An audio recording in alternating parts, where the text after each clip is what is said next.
In 1874, a 23-year-old London socialite named Mary Halliday collapsed at a ball, unable to breathe, her lips turning blue.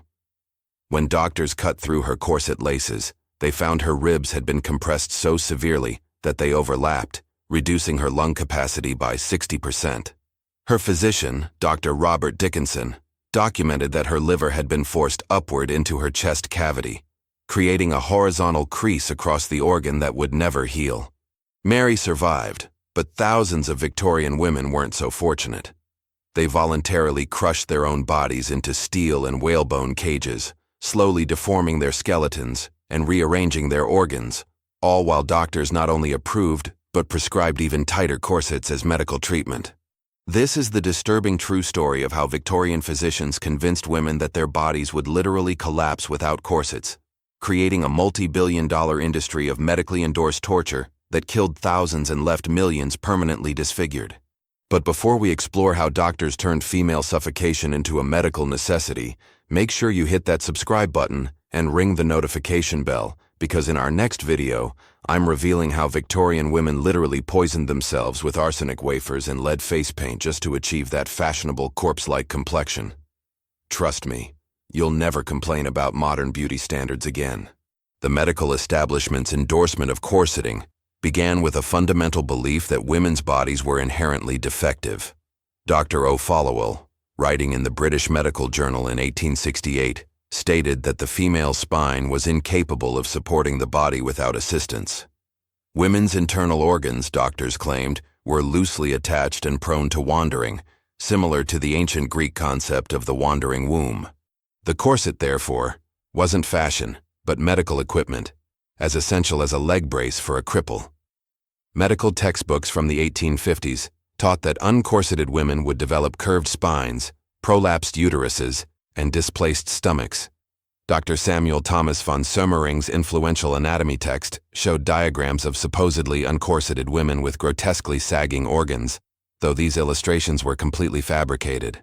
Young doctors were taught that allowing women to go without corsets was medical malpractice. The training began in childhood. Girls as young as 3 were placed in junior stays, soft corsets that would gradually train their bodies. By age 8, they wore training corsets with light boning. By puberty, the serious tight lacing began. Dr. Ludovic O'Followill recommended that girls begin wearing night corsets at age 12 to ensure their ribs developed properly, by which he meant improperly. The goal was to achieve an 18 to 20-inch waist by marriage age, though some women achieved even smaller measurements through extreme dedication. The daily corseting ritual was a medical procedure in itself. Women would lie flat on their beds while maids or husbands pulled the laces. The recommended method, published in the Ladies' Guide to Health in 1882, involved gradual tightening over 30 minutes to prevent fainting. Women used furniture, door frames, and specially designed lacing machines to achieve maximum compression. Some establishments offered mechanical corset tightening devices that used cranks and gears to apply inhuman pressure. The physical effects were documented extensively by Victorian physicians, though they misinterpreted them as positive. X-rays, newly invented in 1895, revealed the true horror. Women's ribs were compressed into overlapping positions, their lower ribs pressed so far inward they nearly touched the spine. The floating ribs, those lower ribs not attached to the sternum, were bent at 90-degree angles. The liver, normally positioned below the ribs, was forced upward and divided by the pressure into distinct lobes. The stomach was pushed down and reduced to a tiny pouch. The intestines were compressed into the lower pelvis. Dr. Robert Dickinson, one of the few physicians who questioned corseting, performed autopsies on corseted women and documented his findings. He found livers with permanent grooves where ribs had pressed for decades, lungs reduced to half their normal capacity, hearts displaced and tilted, stomachs shrunk to the size of a walnut. Most disturbing were the spines, curved into an exaggerated S shape that remained even after death. The symptoms women experienced were dismissed or misattributed. Constant fainting was considered feminine delicacy. The inability to eat more than tiny portions was seen as proper ladylike appetite. Chronic shortness of breath was called the fashionable hectic flush. Back pain caused by atrophied muscles was treated with even tighter therapeutic corsets. Women who complained were diagnosed with hysteria and prescribed the very thing causing their suffering: more corseting. The corset industry was massive, employing over 1 million workers by 1860. Doctors frequently owned shares in corset companies or received commissions for prescribing specific brands. Medical corsets claimed to cure everything from tuberculosis to nymphomania. The harness electric corset contained magnets supposedly to improve circulation. Dr. Scott's electric corset claimed to cure paralysis. These medical corsets cost up to $100, equivalent to $3,000 today. The pressure to achieve extreme measurements was immense. Boarding schools for upper-class girls required specific waist measurements for graduation. The Cheltenham Ladies' College mandated no girl could exceed a 22-inch waist. Employment often depended on measurements. Shop girls were measured monthly, and those whose waists exceeded regulations were dismissed. Marriage prospects directly correlated with waist size. Personal ads in newspapers specified maximum acceptable measurements. The tight-lacing subculture pushed boundaries even further. Women competed to achieve the smallest waists, documenting their progress in correspondence clubs. The English Woman's Domestic Magazine published letters from tight-lacers throughout the 1860s and 70s.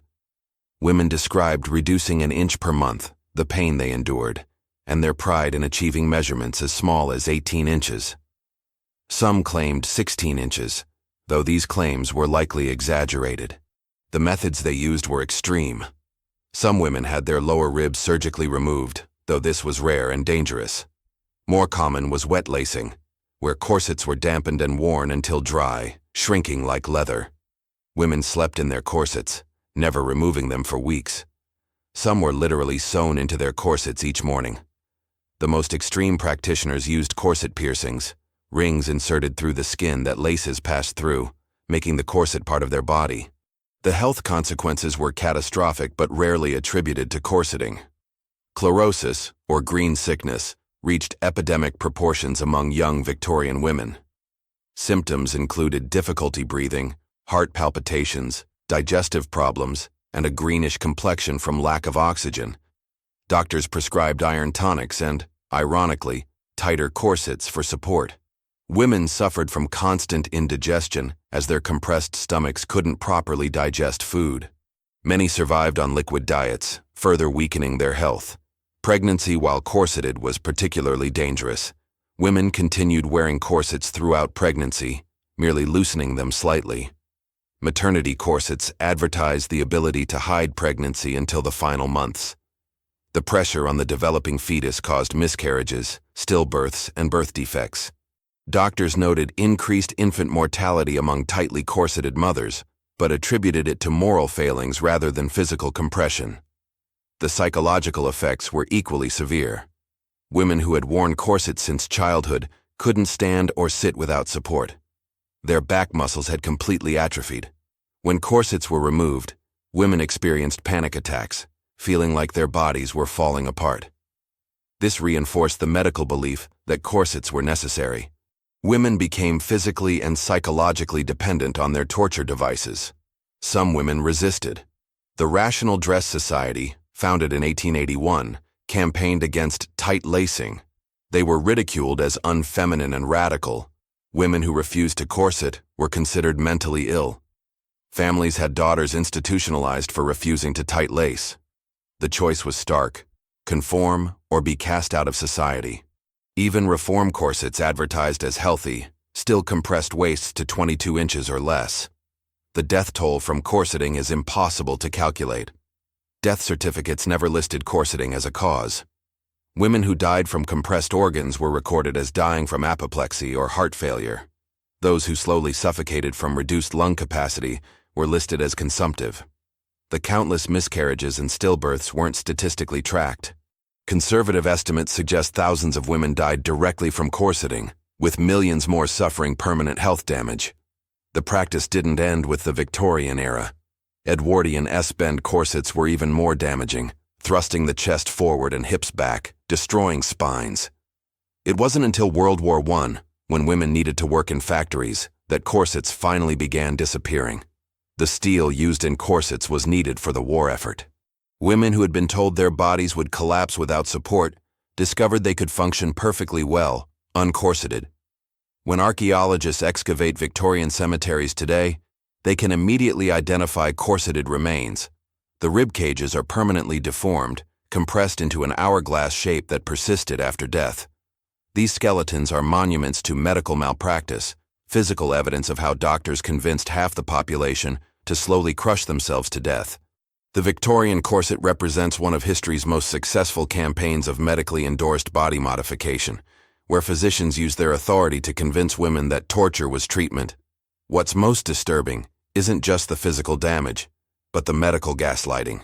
Women experiencing pain, difficulty breathing, and organ failure were told these were signs the treatment was working. Their suffering was repackaged as feminine virtue. Their slow suffocation was called beauty. And any woman who questioned this was labeled hysteric or insane. The corset industry generated billions in today's money-selling torture devices as medical equipment. Doctors built careers prescribing tighter and tighter corsets. Women competed to achieve smaller waists, documenting their body modification with pride. An entire society collaborated in the mass delusion that women's bodies were so fundamentally flawed, they needed to be caged in steel and whalebone just to function. So the next time someone claims Victorian times were more civilized or refined, remember this.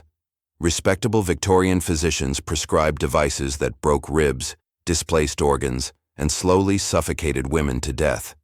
They did this for decades, to millions of women, while claiming it was medically necessary. The Victorian corset wasn't fashion. It was institutionalized medical torture, endorsed by doctors, enforced by society, and embraced by women who had been convinced their own bodies were their enemy. What's the most shocking aspect of this history to you? The medical endorsement, the voluntary participation, or the fact that some women today still practice extreme tight lacing, despite knowing the consequences? Let me know in the comments. And if you thought corsets were disturbing, wait for my next video on why Victorian women literally ate arsenic wafers for beauty. Trust me, the Victorian beauty industry's body count will terrify you.